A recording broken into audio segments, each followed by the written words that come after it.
¿Qué tal amigos de Contracara? ¿Cómo están? Hoy día tenemos el placer de entrevistar al decano de la Facultad de Arquitectura de la UPC, Miguel Cruchaga. Francisco, ¿qué tal? Hola, bien, ¿cómo estás, brother? Muy bien, y va a ser una entrevista muy especial porque vamos a abarcar temas diversos. Arquitectura, docencia en la universidad, Política, además. política, eh, además una biografía familiar muy interesante. Hay que recordar que el arquitecto Miguel Cruchaga pues, es sobrino de Fernando, quien fue presidente del Perú, Fernando Belaúnde Terry. Además, el arquitecto ocupó cargos públicos durante el segundo gobierno de Fernando Belaúnde Terry, cargos interesantes. Y creo que hay una experiencia vital que va a ser muy importante aproximarnos a ella y reflexionar, ¿no?, sobre este tipo de recorrido vital tan interesante, ¿no? Así que, arquitecto, bienvenido a Contracara de UPC-TV. Muchas gracias, encantado de estar acá. Una de las cosas que habíamos pensado dentro del análisis de su biografía era una biografía bastante particular, quizás inusual y a la misma vez de alto riesgo, ¿no? Usted parece que es un sobreviviente con su familia. Usted nace... Sí, peligrosamente. Usted nació en pleno bombardeo inglés a Hamburgo. Exacto. O sea, su padre estaba destacado, su padre era diplomático, destacado en ese momento en Alemania, o fue, digamos, para una gestión diplomática, si no me equivoco. Estaba destacado como agregado cultural, me parece, en la embajada chilena allá. Uh-huh. Ese es otro, digamos, elemento interesante. Usted proviene de una familia multinacional y nace en un escenario bastante accidentado como un bombardeo. Es decir, de alguna otra manera es una representación también del Perú, ¿no? Somos un país accidentado y tenemos diversidad de influencias. ¿Cómo reflexiona eso? Los signos de la historia me estaban preparando me estaban capacitando para poder venir a residir en este país. Y usaron toda su imaginación y toda su fuerza para ponerme en un escenario altamente peligroso y riesgoso. Y mi mamá, durante algunos años después, en mi infancia, cuando yo me quejaba sobre alguna cosa que había pasado y que era castigada de una manera excesiva, me decía, no te olvides que yo te he gestado en medio de bombardeos, viviendo en un edificio en el cual teníamos que todas las noches sentir las alarmas y bajar hasta el sótano, donde sentíamos bum, bum, bum, las bombas, y ya pueden subir de nuevo. De manera que te he gestado en ese estado de tensión y de amenaza inminente, que felizmente no llegó nunca a producir ningún efecto malo, pero que nos preparó los nervios para cualquier situación. Y aquí estamos afrontándolas. ¿Y cómo fue la experiencia de tener dos padres de distintas nacionalidades? Sobre todo peruana y chilena. O sea, para esos años todavía las tensiones entre Perú y Chile en el imaginario de ambos países todavía existían, ¿no? Claro, muy grandes. Fue una linda experiencia, porque había esa tensión efectivamente que incluso yo lo sentía en el colegio con mis compañeros de colegio y que no los podía entender para nada. No, no tenía yo ese tipo de tensiones. Entonces, me sorprendía mucho y lo tomaba un poco a la broma. Pero es interesante saber que la herencia que dejan los incidentes internacionales es una incidencia terrible en despertar la sospecha, la malquerencia automática de personas de distintas nacionalidades vecinas, solamente por el hecho de que hay ese acontecimiento, claro que fue un acontecimiento muy fuerte, ¿no?, y feroz para el Perú, pero ello no obstante, eso nunca puso en duda mi vocación peruanista, y desde muchacho he estado involucrado emocional y cívicamente con el Perú, y por eso puedo decir que yo soy una de las pocas personas que ha tenido que luchar por su nacionalidad, porque en un determinado momento, cuando yo tenía la edad para yo venía de Alemania, como digo, adscrito al pasaporte de mi padre. No tenía pasaporte en cuenta. En consecuencia, lo que determina la nacionalidad de una persona. Y cuando llegué al Perú y quise optar por el derecho a escoger una de las dos nacionalidades, porque en las dos constituciones decía lo mismo: cualquier hijo de padre o madre chileno o peruano tiene derecho a escoger su nacionalidad cuando se ha dado su nacimiento en una condición en la que no puede atender los trámites previstos internacionalmente, no tiene sino que hacer tal y cual gestión. Y yo me propuse hacer esa gestión y me encontré que por razones políticas, en ese momento estaba Fernando Belaúnde de candidato por primera vez y era el jefe de la oposición.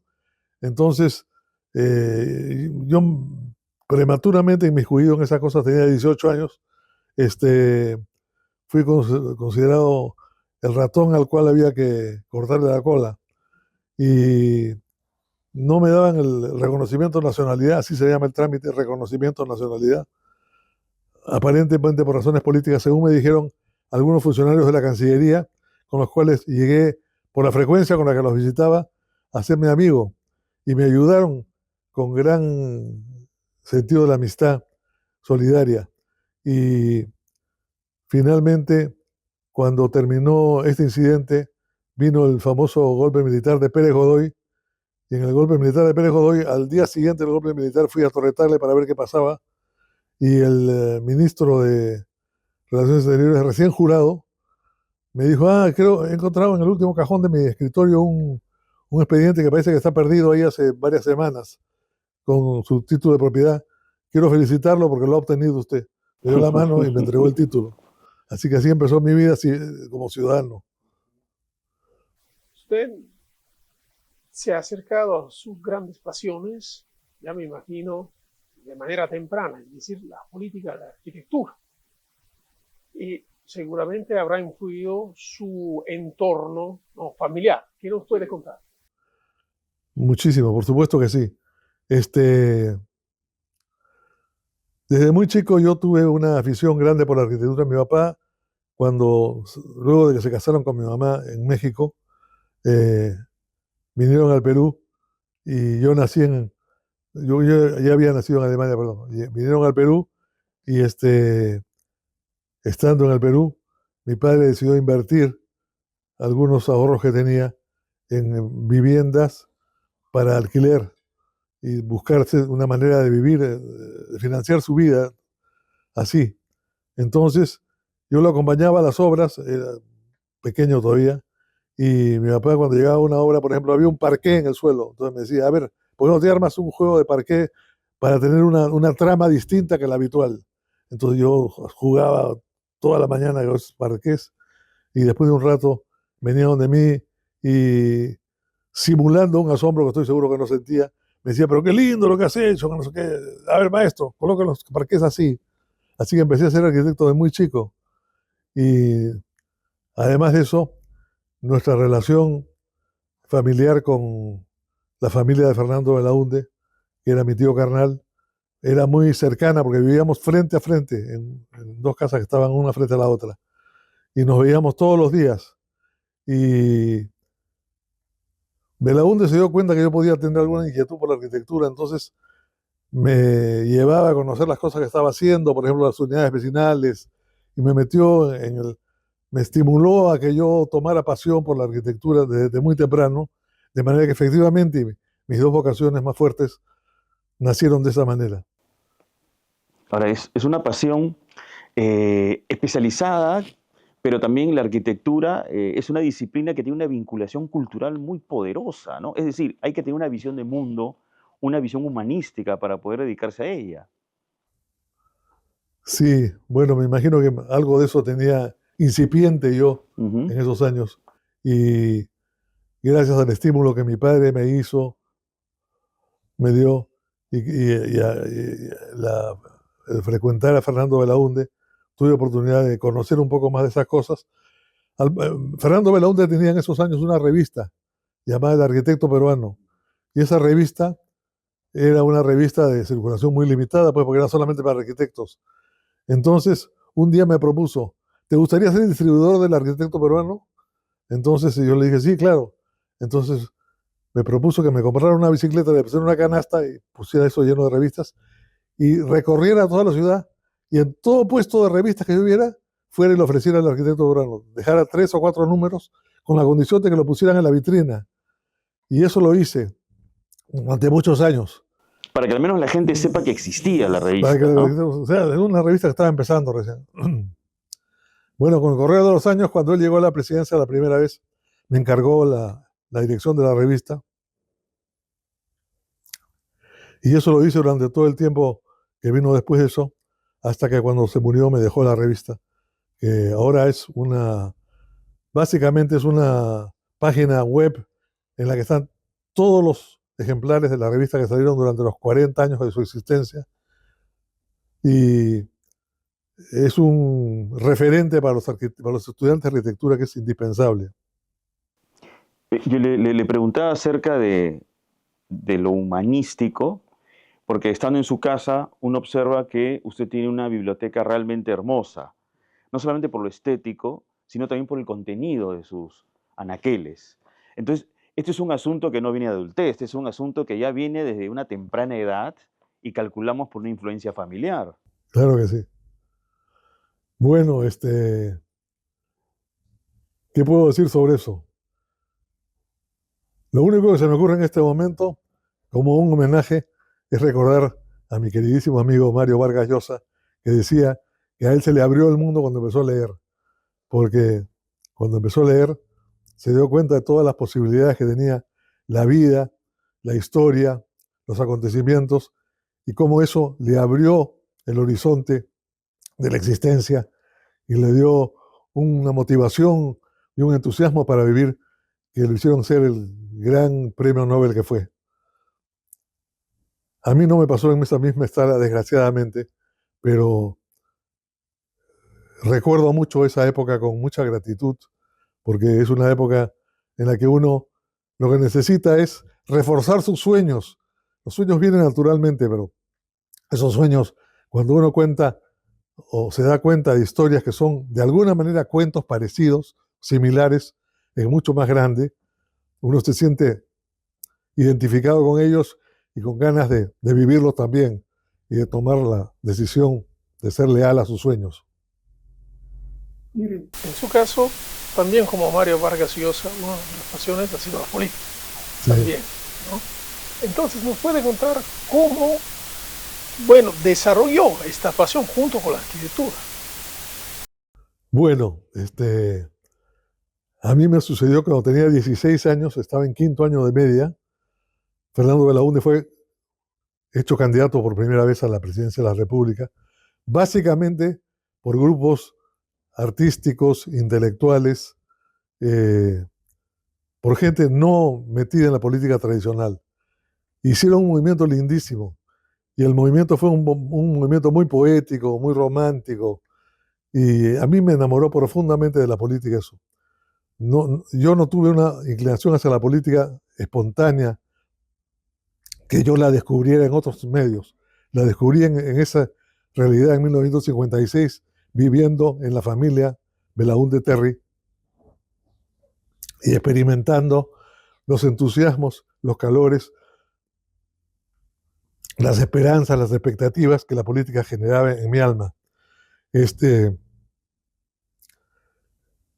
Yo era muy joven en ese momento, tenía 16 años, estaba en quinto año de media y estaba en un colegio particular que tenía una insignia muy vistosa acá. Y me iba a las manifestaciones sin cambiarme del colegio. Entonces, los dirigentes principales de la campaña de mi tío se acercaban donde él decía, oiga, arquitecto, dígale pues a su sobrino que no venga con uniforme escolar, que van a pensar que somos un partido de escolares. Y eso me dio cuenta que tenía que tener algunas limitaciones en las cosas que hacía. Y tener mucho cuidado además de hacerlo de una manera que fuera lo más íntegra posible. Ahora, la política también tiene episodios difíciles, conflictivos y hasta traumáticos, ¿no? El primer gobierno de Belaúnde Terry, antes de terminar, que le faltaban 6 meses para culminar, tiene un golpe de Estado por parte de Juan Velasco Alvarado. Sí, ¿Cómo vive esa experiencia? Porque claro, eso termina con la deportación de Belaúnde. bueno, eso terminó efectivamente con la deportación de Belaúnde y yo siento el honor y el de haber cumplido mi deber, con que fui la primera persona que lo fue a visitar en el destierro. Fui con oficialmente con la razón de tomarle una entrevista en el destierro a Belaúnde. ¿En Buenos Aires o en Estados Unidos? En Estados Unidos. Ujú. Ya estaba en ese momento en Washington. Y lo fui a ver allá. No estaba en Washington, perdón. Estaba en Cambridge. Estaba en ese momento en Cambridge. Y fui y le tomé una entrevista. Y el arquitecto agrónomo por primera vez salió con una carátula que no era un edificio o una casa nueva o un conjunto habitacional, sino era Belaúnde saliendo del municipio con una cara sonriente. Entonces, el titular abajo decía, por primera vez FBT en USA. Entonces, había un artículo muy simpático de una experiencia que tuvimos recorriendo la ciudad, en la que en algún momento nos pasó una cosa insólita, que fue que subimos a un ómnibus justo a la hora que estaba la gente saliendo del trabajo. Y en el ómnibus había una pugna por los asientos. Entonces encontramos justamente dos y nos sentamos en esos dos asientos. Y sentados en esos dos asientos, nos mirábamos diciendo, la hicimos, que trome somos, lo hemos hecho rápido. Entonces entró una mujer embarazada. Y entonces Belaúnde se puso inmediatamente de pie y le cedió su asiento. Y yo me levanté también y le cedí el asiento a la mujer que lo acompañaba. Entonces, en el momento que yo hice eso, lo hice con un poco de retraso, otra persona se agarró el asiento, se metió así por los palos y le quitó el asiento. Entonces, yo puse una cara de indignación frente a esto. Entonces volteo y me encontré con una señora italiana porque la señora me dijo, lei latini soy molto más civilizados. Una cosa así, ¿no? Yo no conozco italiano, así que estoy recordando una anécdota que para mí fue muy grata. Fue muy bonito ese viaje. Y eso consolidó una amistad que teníamos él y yo que fue muy, muy grande, muy fuerte, y que me llevó a la siguiente anécdota con él que me parece importante contarla. Cuando él era presidente electo, por primera vez en el año 63, estábamos yendo en auto de un sitio a otro que él me pidió, me usaba mucho como chofer, me pidió que lo llevara. Lo estaba llevando y me empezó a preguntar por los dirigentes juveniles del partido. ¿Qué cargo crees tú que va a querer tener fulano de tal? Yo le decía, fulano de tal me parece perfecto para tal cosa. Ah, sí, he pensado lo mismo. Que no sé qué. Y coincidimos en todo. Entonces, cuando llegó un momento eso que produjo un silencio en la conversación, yo pensé para mis adentros, este silencio es para que yo le diga lo que yo quiero hacer, pero me equivoqué, porque le dije, ahora te voy a decir lo que yo quiero hacer. Entonces me dijo, tú no vas a hacer nada durante mi gobierno, nada. Eso se llama nepotismo, no se puede. Entonces, olvídate de eso y prepárate para demostrarnos a todos que puedes ser un gran arquitecto. Así que esa formación que tú tienes de arquitecto, pues la que me acaba de recibir, sirve para demostrarte lo que vales y lo que puedes hacer. Así que métete en la arquitectura de cabeza, porque no habrá, durante mi gobierno no habrá nepotismos. Y entonces, bueno, para mí fue uno de los días más tristes de mi vida, porque había soñado con la posibilidad de tener tal responsabilidad, tal otra, y muchos años después vino la compensación. Yo tenía una inquietud católica muy grande y estábamos metidos en movimientos eh, eh, de laicos que tenían interés por la religión.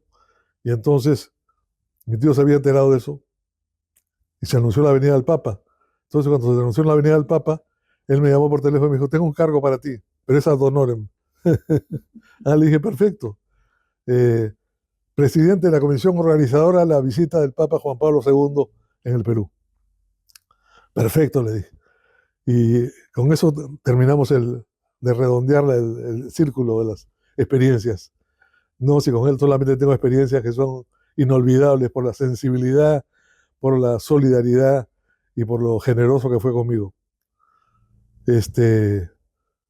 Ahora lo recuerdo todos los días porque el arquitecto peruano suscripción que uno puede tomar y de toda la colección de la revista está puesta en la web. Y cada vez que tengo un pedido de eso, algunas veces hay el comentario, me interesa tal cosa, ¿qué me puede decir? Entonces, como es una cosa que yo conozco, le contesto. Entonces, eso mantiene viva indirectamente un juego de tres. El nuevo suscriptor, el, las cosas que recuerdo que mi tío dijo o me contó o de alguna manera había leído en su revista y, y esta cosa de todos los días que a través de la computadora revivo permanentemente. Y es a través de la arquitectura, porque el tema es la arquitectura, claro, que consolidó mucho mi conocimiento y mi necesidad de profundizar en la arquitectura. Bueno, usted efectivamente se me echó de cabeza en la Me metí de cabeza en la cabeza. Efectivamente, si vamos a considerar todos los edificios, Claro. ¿no?, que usted Por ha ejemplo, diseñado. refiriéndose a la universidad, a la UPC, la sede del campus de Monterrico, la biblioteca, ¿no? Que usted la ideó como un faro, una bella simbología además, ¿no? Como un espacio de iluminación, obviamente iluminación intelectual.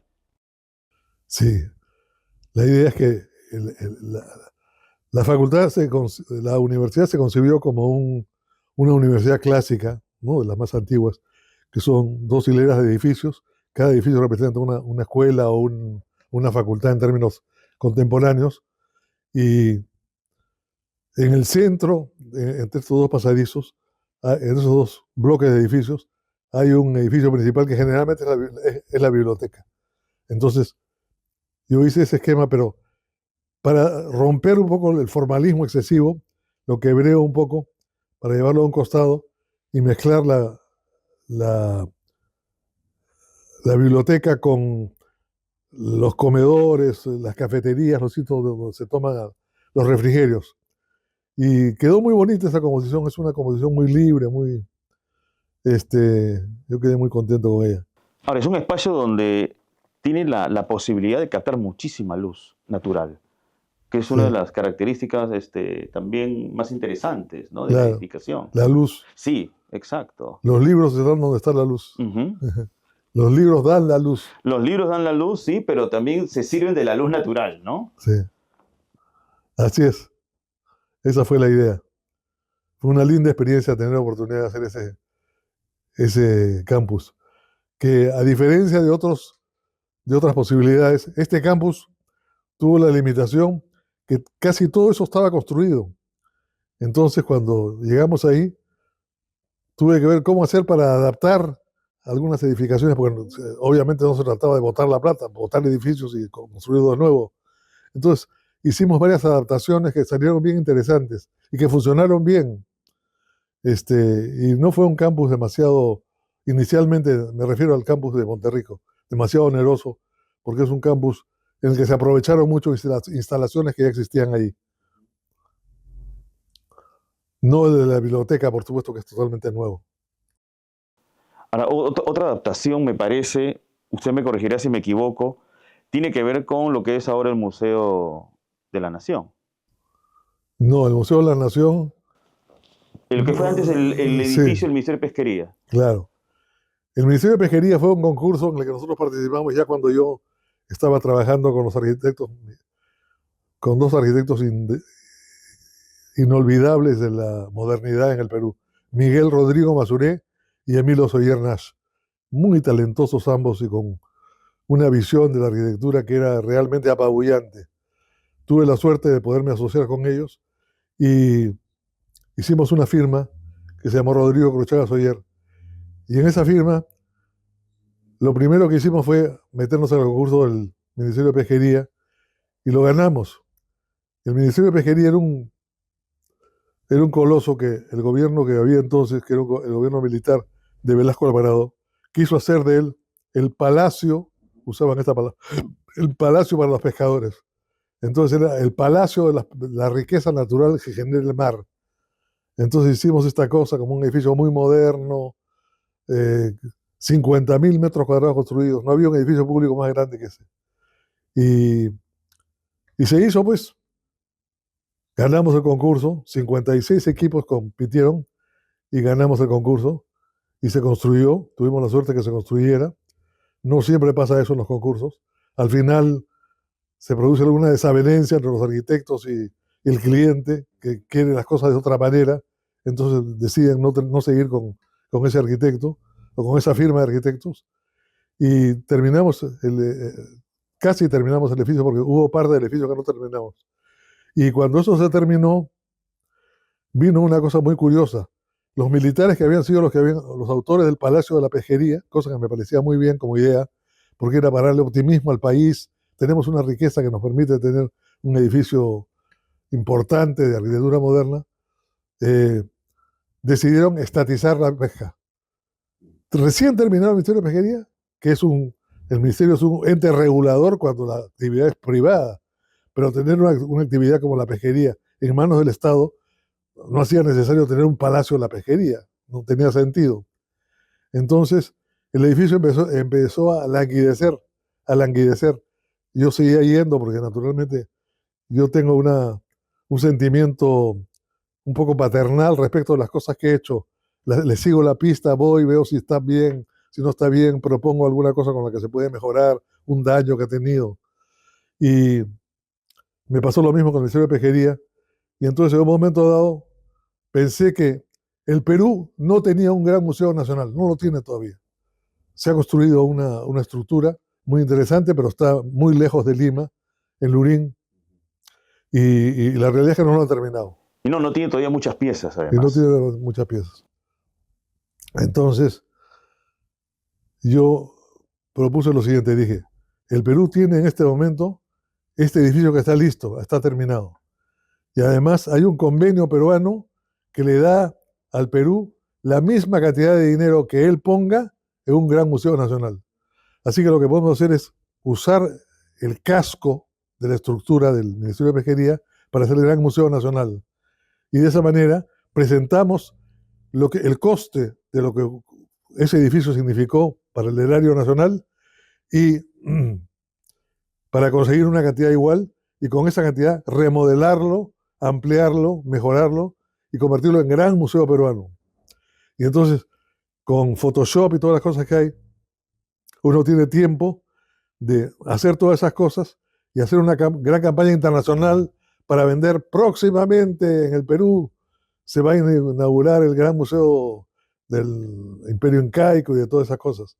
Entonces, era una posibilidad interesante, porque un gobierno generalmente no termina un museo, porque pasa lo que ha pasado con el último museo que han hecho, que es el museo que lo hizo Humala. Durante el gobierno de Humala se hizo un museo que ahí estaba, hace 2 o 3 noches pasamos por ahí, está abandonado. No hay continuidad. Todo el financiamiento y la construcción inicial toma tanto tiempo que se acaba el periodo. Entonces el siguiente gobierno no quiere hacer nada porque no le interesa lo que hizo el otro. Entonces, yo le dije, esto tiene la ventaja de que con Photoshop podemos hacer la fantasía de cómo se puede terminar de completar esto para museo, como es el Louvre, que es un edificio que tenía otro fin originalmente, que se convirtió en museo ahora, es un museo más lindo del mundo, y hacer eso en el Perú y luego inaugurarlo durante la gestión de quien hace esto. Y eso le daría al Perú aquello que le falta. Y no tuve eco inicialmente, hice muchas gestiones con muchas personas, pero Con Fernando Belaúnde al principio no hubo eco, ¿no? no hubo eco porque Belaúnde sostenía una cosa que me parece respetable. Dijo, uno no se mete con las obras de sus antecesores, ¿no? Porque si los presidentes se ponen a cambiar las obras de sus antecesores, entonces el país no acaba nunca. Cada presidente que llega dice, no, yo voy a mejorar la obra de fulano, la voy a hacer en tal Refiere a cosa. la edificación de lo que fue el Ministerio de Pesquería. Claro, que se había hecho durante el gobierno de Velasco. Y entonces había además ahí el antagonismo del gobierno que había depuesto. Pero ahora a Alan García sí le gustó la idea. A Alan García le gustó mucho la idea y la acogió muy bien. Pero desgraciadamente le gustaban otras ideas también más rimbombantes y lo invitaron a las Naciones Unidas. Al poco tiempo que lo convencí, yo fui a Palacio, llevado por Mañé Checa, inolvidable amigo, que me llevó a Palacio para que porque había hablado con Mañé alguna vez, que era tan amigo del arte peruano, de las posibilidades de este. Yo quería hacerle ambiente a este museo, entonces hablaba con muchas personas. Y Mañé se lo dijo a Alan en la noche de su juramentación, en una comida que hubo en Palacio, le dijo, espero que no salga usted de la presidencia sin haber hecho el Museo Nacional del Perú. Entonces dijo, sí, pero eso es una cosa muy costosa, toma mucho tiempo, el país está en una situación económica muy difícil, no sé si vamos a poder hacerlo. Entonces Alan le dijo, pero presidente, yo tengo la persona que tiene la idea para resolver ese problema que usted tiene, que es la inquietud que tenemos todos. ¿Cómo se resuelve ese problema? Entonces, tráigamelo. Entonces, al día siguiente, lunes, pues esto era un domingo, esta comida. Al día siguiente, el lunes, a las 9 de la mañana, yo estaba en Palacio de Gobierno, fue la primera persona que recibió en su despacho a Alan García. Entonces, estábamos Alan, Mañé Checa y yo. 29 de junio del 85, Sí. calculo. Entonces yo le expliqué, le llevé unos dibujos, y Alan se entusiasmó mucho con la idea, le tomó mucho interés. Y ese mismo día, a las 7 de la noche, yo estaba en mi oficina ya a punto de salir, preparándome para salir, preparando mi maletín en que llevaba las cosas a casa, y sonó el timbre. Contesto el timbre y era el ministro de Industria y Comercio. Entonces, así se llamaba en ese momento el ministerio. Entonces me dijo, arquitecto Cruchaga, soy fulano de tal, tenía un apellido árabe, no me acuerdo en ese momento. Eh, Vengo por encargo del presidente García para hablar con usted de este museo que usted ha pensado la manera de poder hacer rápidamente. Entonces le dije, fulano, no te hagas el gracioso, me pensé que era una broma. Entonces, bueno, cuando me entendí que no era una broma, bajé, le abrí la puerta, lo hice pasar, y me contó pues, que el presidente estaba entusiasmado con esto y que quería que empezáramos a marchar de alguna manera. Y se puso en marcha todo un mecanismo que dio lugar a que se nombrara a, a un doctor, ¿cómo se llamaba el doctor? Bueno, me olvido en este momento. Un doctor muy ilustre que había en el Perú, que ya desgraciadamente no sobrevive. Y lo nombró presidente de este comité que se iba a encargar de llevar adelante esta obra. Y empezaron efectivamente a trabajar, crearon un comité que empezó a trabajar. Transformaron parte del Ministerio de Pesquería en un sitio donde hay un teatro donde las filarmónicas se tocan conciertos, tocan música clásica, etc. Y empezaron a trabajar en el asunto. Pero ahí Alan lo invitaron a las Naciones Unidas. Y en el discurso de las Naciones Unidas, si usted recuerda, cuando empezó el discurso, Alan dijo, he venido a decir en nombre del Perú que no pagaremos la deuda externa. Claro. Y ahí se acabó. ¿Cómo iba a conseguir un préstamo del 50% de valor que iba a invertir si no pagaba la deuda externa? Entonces, a confesión de parte, relevo de prueba. De ahí pasó a otras intenciones buenas, valiosas, una de las cuales fue esta última que se hizo durante el gobierno del presidente Humala, que está en Lurín y como he podido comprobar, sin uso. Es un edificio enorme, una construcción impresionante, pero abandonada ahí, como que quedó lista fuera de tiempo. En fin, nos estamos desviando, creo, un poco del tema de la Está muy interesante esto. Francesco. Por supuesto. Siguiendo hablando un poco de arquitectura, ¿qué opina usted de la tendencia que hay ahora, sobre todo en el caso de residencial, de reducir los espacios? Por ejemplo, ahorita ya se habla de departamentos, no construir algo de 40 metros cuadrados, una tendencia que está llegando ya en Perú y que en el extranjero, dependiendo de los países, por ejemplo, Corea del Sur, los países europeos, ya es una realidad hace décadas. Bueno, eso es un problema hasta cierto punto irresoluble, porque lo que sucede es que la construcción significa tantos soles o tantos dólares el metro cuadrado. Entonces, si uno quiere hacer un departamento y empieza a poner áreas, ¿cuánto le asignas al dormitorio? El mínimo para que entren 2 camas, tanto. La sala, el comedor, o el sitio donde pongo la mesa de comedor. Van reduciendo las áreas, para para llegar a un precio que sea asequible a la mayor parte de la gente, sobre todo de clase media. De lo contrario, comercialmente no es viable un edificio de departamentos. Yo lamento muchísimo que estemos construyendo ratoneras, porque creo que eso es lo que son, ratoneras. Le hace perder toda ilusión a la dignidad de la vida. La vida tiene unos requerimientos mínimos de espacio que son indispensables para los seres humanos y también para los animales. Entonces, tener proyectos de vivienda para seres humanos que son tan reducidas como ratoneras, digo, es condenar a la gente a una vida sin ilusión, sin alegría del vivir, etc. Y comprendo, sin embargo, que hay ciertas condiciones de la sociedad en las cuales eso funciona. Por ejemplo, ancianos, parejas que ya no han seguido viviendo juntos porque se han separado, porque uno de ellos ha muerto. Entonces, busca un sitio más reducido en el cual vivir porque no necesitan tanto espacio, ya no están en plan del crecimiento de la familia, sino es una familia en declive. No se puede sobre esta cosa decir reglas fijas, ¿no? Pero hay que pensar con que si la mayor parte de los edificios, como creo que es la tendencia ahora, se hacen como ratoneras, estamos haciendo una mala inversión al país, porque estamos dejando al país lleno de viviendas inhóspitas que a la larga la gente no va a querer asumir. Y eso es un desperdicio de la economía nacional. Porque la arquitectura también tiene que ver no solamente con el diseño apropiado, sino también con una estética que contribuye a un bienestar emocional. Así es, así es. Todo eso pues es, pero desgraciadamente todo eso se cruza también con el dinero, con la capacidad. Ahora, es verdad también que los sistemas de apoyo económico a la vivienda se han reducido con respecto a lo que eran antes, ¿no?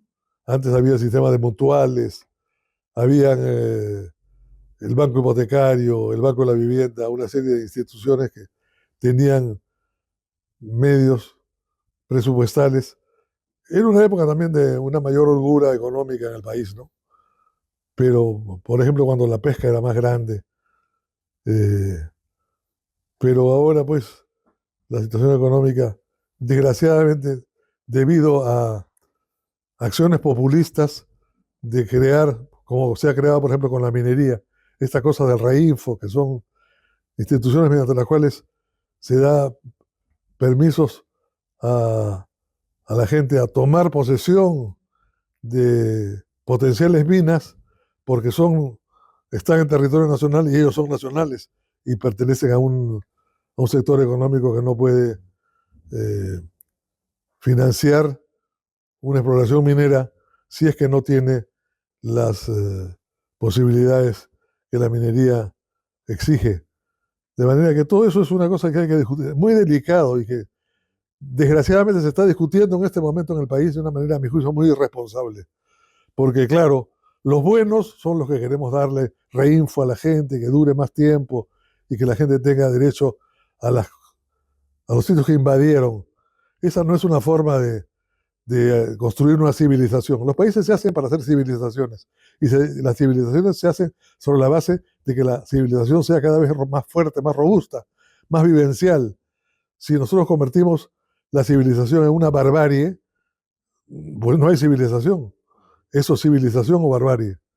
Y tenemos que sincronizar con mucho cuidado cómo hacemos para ir civilizándonos hasta donde nuestras posibilidades económicas lo permitan, sin destruir el patrimonio nacional, que es la minería, el campo, todas las posibilidades que tiene la pesquería, todas las posibilidades que tiene el país, y que generalmente son, o que muy frecuentemente son, desperdiciadas por leyes demagógicas que lo que quieren hacer es ganarse más votos para los que están en las responsabilidades legislativas y no importar lo que sucede, que después de ellos venga el diluvio. Eso es muy peligroso y los profesionales tenemos que tener conciencia muy marcada de eso. No se puede jugar con el desperdicio de las posibilidades del país. Y cualquier cosa que no se haga racionalmente, que tenga una una paridad entre lo que cuesta y lo que la gente puede pagar, no es factible en un país que está en vías de desarrollo como el nuestro. Ahora, en cuanto a lo académico, quisiéramos hacer una conexión. Usted pertenece a una generación muy especial, generación del 50, generación del 60, Vargas Llosa en la literatura, Blanca Varela en la literatura pero en la poesía, Cislo en las artes plásticas, Rodríguez Larraín en artes plásticas, usted en la arquitectura, estuvo Cartucho Miro Quesada, en fin, infinidad de personajes muy poderosos en cuanto a su proyección y de gran formación humanística. Actualmente la tendencia en el mundo en general va por lo utilitario y pragmático. ¿Usted cómo contempla esa realidad desde la academia? Bueno, le voy a dar una respuesta que lo va a sorprender de repente. La contemplo como un signo clarísimo de la falta de Dios. Hemos desterrado a Dios de la tierra, del vivir, de nuestro diario vivir, y creo que es indispensable que recordemos que todas estas cosas que hacemos, el humanismo, todas estas cosas, en el fondo responden a una inspiración divina. En el fondo tiene raíces muy profundas en la Biblia y en todas las historias que ha vivido por generaciones el ser humano en su experiencia con Dios. Pero esa experiencia con Dios se ha ido enfriando con el tiempo por el pragmatismo y también por la quiebra de la moralidad. Y entonces, bueno, las consecuencias son las que estamos analizando. Y usted anteriormente ha hecho referencia a la necesidad de construir una civilización y reducir la barbarie. Entonces, quisiera preguntarle, ¿no?, como decano de arquitectura, ¿no?, entonces, su visión, en el caso de la carrera, su visión hacia los jóvenes, porque ha visto que ahora hay muchísimas herramientas tecnológicas que a veces le van a restar relevancia a la fantasía, a la imaginación. ¿Ustedes qué opinan? ¿Cuáles deben ser las cualidades de los nuevos chicos, las chicas que se acercan a la arquitectura? Bueno, me hace una pregunta que me queda grande, me queda enorme. Trataré de contestarla lo mejor que pueda. ¿Quién soy yo para decir qué cosa es lo que conviene para los chicos? Todos los días nos rompemos la cabeza con Mario viendo de qué manera enriquecemos más nuestro espíritu para enriquecer el espíritu comunitario y a través de él crear esa civilización que está inspirada en las mejores condiciones que el ser humano ha acreditado a lo largo de la vida, a lo largo de la historia. La capacidad heroica, la solidaridad, el espíritu fraterno, la solidaridad entre los pueblos, la justicia social. Todas esas cosas nacen de una cosa que empieza por una cosa muy curiosa, que es negarse a sí mismo. O sea, nada de lo que yo pienso, nada de lo que yo sueño puede estar hecho pensando primero en mi bienestar. Tengo que pensar cómo hacemos para crear un bienestar colectivo. Y eso genera una gran cantidad de investigación, de identificación, de conocimiento del territorio y de los habitantes, de las costumbres, de las tradiciones, porque todo eso está escondido siempre misteriosamente en la mano de Dios. Y la mano de Dios está en el Señor de los Milagros, pero también está en los toritos de Pucará, a los cuales se les echa sangre de un animal sano y joven y robusto y se entierra bajo la tierra como un tributo al Dios, a la Pachamama, al Dios Madre Tierra, que es un Dios instintivo de las comunidades más antiguas del Perú. Y con esa generosidad que uno entrega la sangre del toro y no se la usa a él como alimento, uno desarrolla su capacidad de desprendimiento para un fin superior. Yo creo que una profesión que se enseña sin atención a esos cuidados es una profesión incompleta, es una profesión que no sirve a los fines de la civilización de un país. Creo que es indispensable que eso esté. En arquitectura eso es fundamental. Nosotros en arquitectura buscamos mucho estudiar los sueños, las fantasías de las antiguas culturas para ver cómo esos sueños, esas fantasías, no la copia del objeto, el retablo, por ejemplo, a mucha gente le gusta el retablo, que es esta cajita de madera que está pintada de colores y que tiene una fiesta representada como un retrato tridimensional adentro, sino el recuerdo de la fiesta tradicional que es un matrimonio, por ejemplo, y cómo a través del matrimonio y del análisis cómo se representa el matrimonio en un retablo, puede verse la presencia sacramental del matrimonio en ese retablo, que no es rico en vestimentas, en consumos, es rico en fe, desborda la fe, no hay nada más lindo que estar enamorado de la fe que hay detrás de todo, de los milagros que hay detrás de todas las cosas que uno ve en la tierra, y descubrir cómo esa fe les dio la fuerza para hacer una civilización grandiosa como fue las civilizaciones que hubieron en el Perú antes de la conquista. Y hay que explorar en eso e inspirarse en ese espíritu para que la arquitectura sea hecha con ese mismo espíritu. La arquitectura se hace para endiosar las pequeñas costumbres, las pequeñas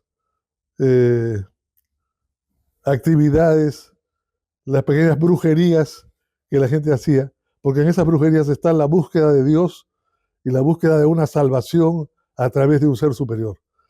Sin eso no es posible la civilización, porque el mundo va creciendo en materialismo, va creciendo en